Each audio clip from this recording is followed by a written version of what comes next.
Posibleng ma-deport din ang Russian vlogger naman na inaresto dahil sa umunoy panggugulo, pangaasar at pagmumura sa ilang Pilipino. Nahaharap po ang vlogger sa patong-patong na reklamo. Saksi, si Chino Gaston.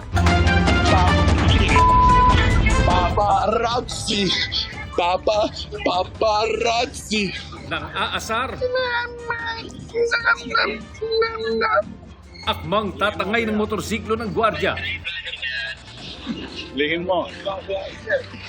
No, I have a question for you. Itinakbo ang sombrero ng isa pa. Di pinalampas pati ilang negosyo. They won't recognize. It's my only fan left in the Tulad chat. ng isang kainan kung saan kinuha ang electric fan at itinakbo.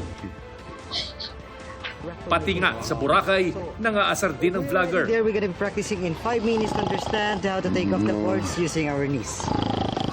Pinagbumura ang ilang empleyado nang payuhan siyang magsuot ng helmet. Oh, he's not joking. He's not joking. Ang lahat ng yan, for the content pala talaga ng Russian vlogger na si Vitaly Dorovetsky. Pero maraming pumuna at hindi natuwa sa panggugulo ng dayuhang vlogger. Kaya nahaharap siya ngayon sa patong-patong na reklamo at inaresto ng mga otoridad sa Pasay City. Inireklamo kasi siya ng isang gwardyang pinagkatuwaan niya sa Taguig. Sinampahan siya ng reklamong theft, unjust vexation, alarm and scandal at violation ng anti-cybercrime law sa Taguig City Prosecutor's Office. Nagkaroon ng theft dahil ninakaw yung sombrero ng guard, tapos dahil nag-post siya kaya nagkaroon ng cybercrime. Opo.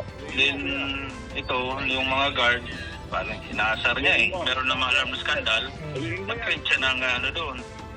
Sa the public place, disruption of public.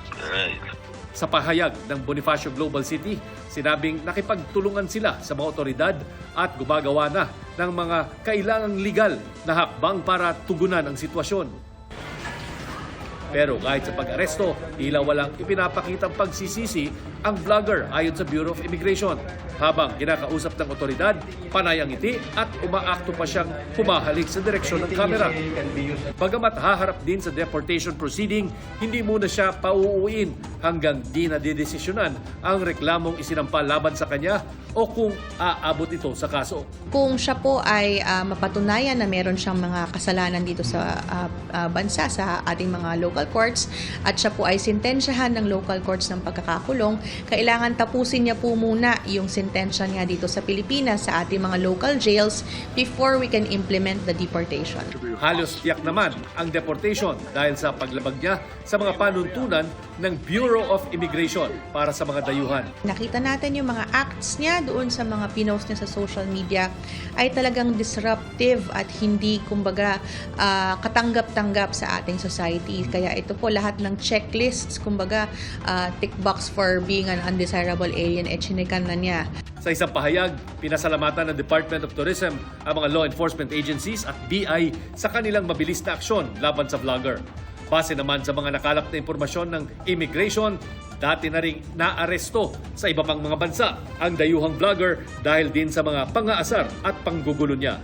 Para sa GMA Integrated News, ako si Chino Gaston, ang inyong saksi.